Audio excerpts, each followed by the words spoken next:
5 razones falsas con las que Rusia intenta justificar la invasión de Ucrania.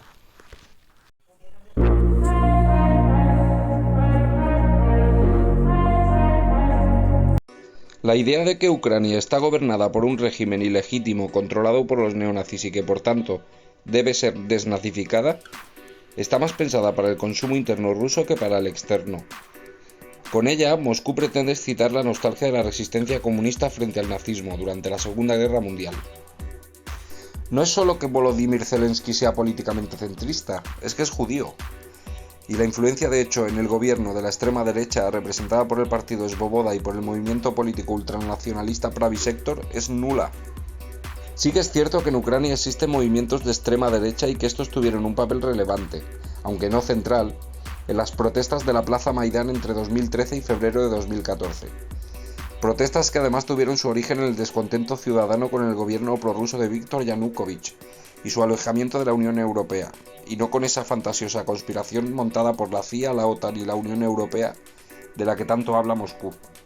Pero la idea de que el regimiento Azov, de ideología neonazi, aunque formado originalmente por mercenarios croatas, es algo más que una unidad de combate utilizada desde 2014 por las Fuerzas Armadas de Ucrania para luchar en el Donbass contra los separatistas de Donetsk y Luhansk es absolutamente absurda.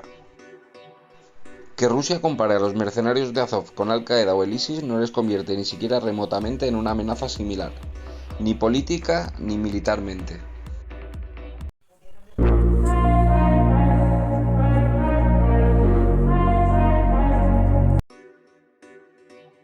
La guerra entre el ejército ucraniano y los separatistas del Donbass estalló tras las protestas del Maidán, que Moscú interpretó como un golpe de estado antirruso, y la posterior declaración de independencia de las regiones prorrusas de Donetsk y Luhansk.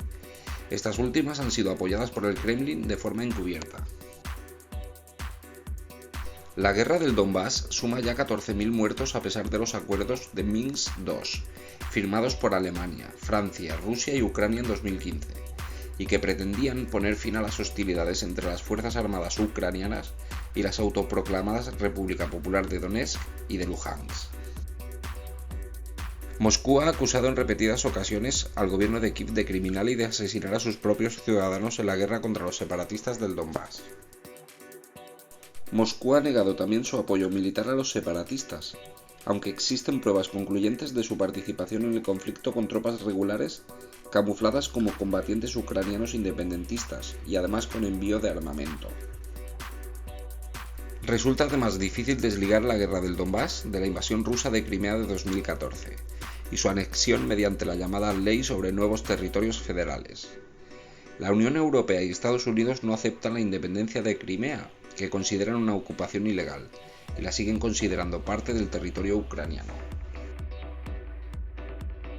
En Crimea viven hoy 2 millones de personas, aproximadamente el 60% son rusos étnicos. Los ucranianos representan el 25% y el resto son mayoritariamente tártaros. El idioma más hablado en la región es el ruso. Por el contrario, en el Donbass viven unos 3,8 millones de personas. En Donetsk, aproximadamente 3 de cada 4 personas hablan ruso. En Luhansk, ese porcentaje ronda el 70%. El idioma es en ambos casos un buen indicador de dónde reside la lealtad de esos ciudadanos, aunque no exista una correspondencia perfecta entre la lengua y el sentimiento nacional, ya que muchos ucranianos hablan ruso pero son leales a Kiev.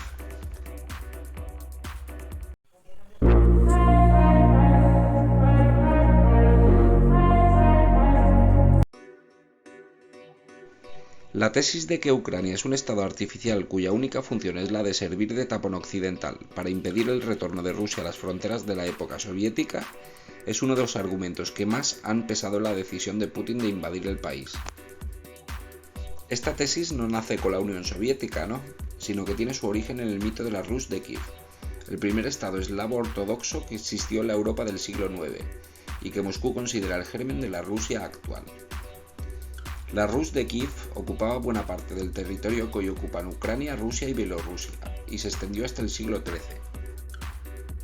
Pero Ucrania es hoy un estado independiente en el que pesa sobremanera la memoria histórica de su casi siempre infortunado sometimiento a la Rusia imperial, tanto soviética como no.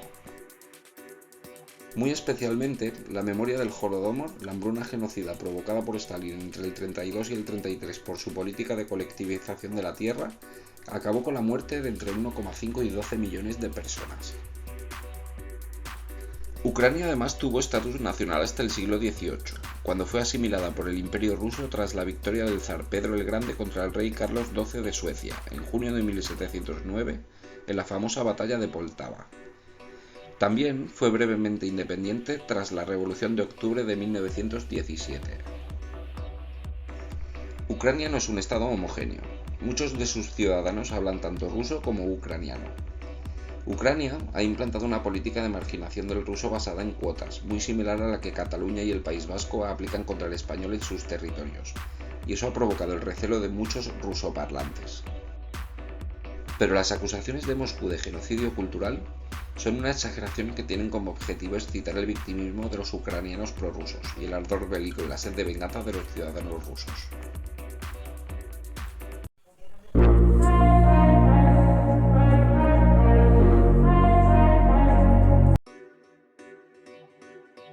Este es el argumento que más divide a los analistas internacionales. Moscú acusa a la OTAN de haber incumplido su promesa de no extenderse hacia el este. Una promesa hecha a Mikhail Gorbachev tras la caída de la Unión Soviética y que la OTAN y Occidente en general consideran que tiene una excepción, la de aquellos países que solicitan voluntariamente su ingreso en la Alianza Atlántica por miedo a Rusia. Los líderes rusos suelen esgrimir un caso de política ficción para defender su postura. ¿Qué ocurriría si México pactara con el régimen chino el establecimiento de bases militares en su territorio? Evidentemente, Washington lo consideraría una amenaza existencial contra los Estados Unidos. La crisis de los misiles de Cuba de 1962 es la prueba de que, en este punto concreto, Moscú argumenta sobre tierra firme. Pero que nadie se equivoque, porque también es cierto que la posibilidad de que la OTAN ataque a Rusia, en condiciones de paz, es absolutamente inimaginable. Dicho de otra manera, Ucrania no aspira a integrarse en la OTAN por una supuesta voluntad de invadir o de atacar a Rusia, sino precisamente como garantía defensiva contra las ambiciones imperialistas de Moscú. La verdadera preocupación de Putin no es en realidad la posibilidad de un ataque de la OTAN contra Rusia, sino la de que los países que forman su cinturón de seguridad, entre ellos Ucrania, Bielorrusia, Moldavia, Estonia, Letonia y Lituania, caigan en la esfera de influencia occidental y escapen al control y al influjo de Moscú. Ese es el verdadero motivo de la actual invasión de Ucrania. Según algunas opiniones, Occidente ha espoleado en cierta manera la agresión rusa al coquetear con la posibilidad de que Ucrania pasara a integrarse a la OTAN y a la Unión Europea. Cuando esa integración se ha descartado para no escalar el conflicto, Ucrania se ha quedado colgada en términos geoestratégicos y totalmente sola frente a Moscú.